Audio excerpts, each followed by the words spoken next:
Mateus, capítulo 8. Quando Jesus desceu à encosta do monte, grandes multidões o seguiram.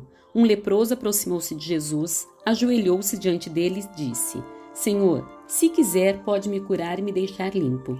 Jesus estendeu a mão e tocou nele. Eu quero, respondeu. Seja curado e fique limpo. No mesmo instante, o homem foi curado da lepra. Então Jesus disse ao homem: Não conte isso a ninguém. Vá e apresente-se ao sacerdote para que ele o examine. Leve a oferta que a lei de Moisés exige. Isso servirá como testemunho. Quando Jesus chegou a Cafarnaum, um oficial romano se aproximou dele e suplicou: Senhor, meu jovem servo está de cama, paralisado e com dores terríveis.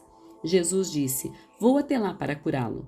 O oficial, porém, respondeu: Senhor, não mereço que entre em minha casa. Basta uma ordem sua e meu servo será curado. Sei disso porque estou sob a autoridade de meus superiores e tenho autoridades sobre os meus soldados. Só preciso dizer: vão e eles vão, ou venham e eles vêm. E se digo a meus escravos: façam isso, eles o fazem.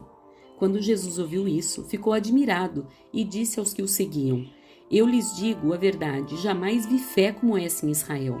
E também lhes digo, muitos virão de toda parte, do leste e do oeste, e se sentarão com Abraão, Isaque e Jacó no banquete do reino dos céus. Mas muitos, para os quais o reino foi preparado, serão lançados fora, na escuridão, onde haverá choro e ranger de dentes. Então Jesus disse ao oficial romano: Volte para casa, tal como você creu, assim acontecerá. E o jovem servo foi curado na mesma hora. Quando Jesus chegou à casa de Pedro, viu que a sogra dele estava de cama com febre.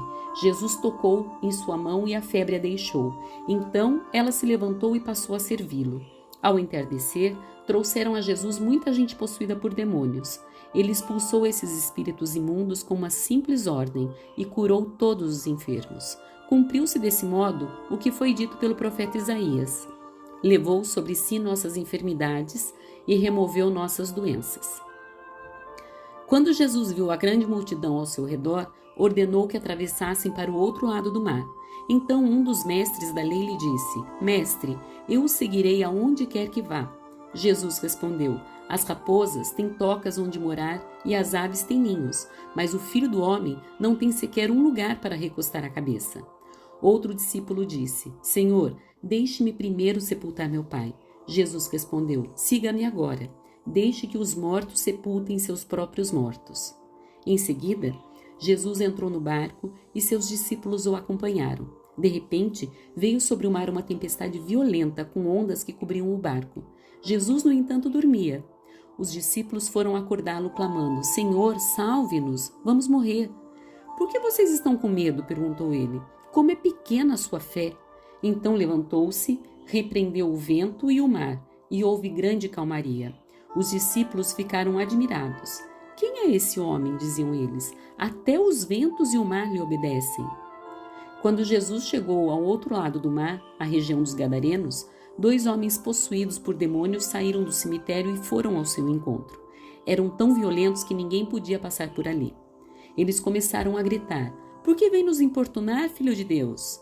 Veio aqui para nos atormentar antes do tempo determinado? A certa distância deles, havia uma grande manada de porcos pastando. Então os demônios suplicaram: Se vai nos expulsar, mande-nos entrar naquela manada de porcos. Vão, ordenou Jesus. Os demônios saíram dos homens e entraram nos porcos, e toda a manada se atirou pela encosta íngreme do monte para dentro do mar e se afogou.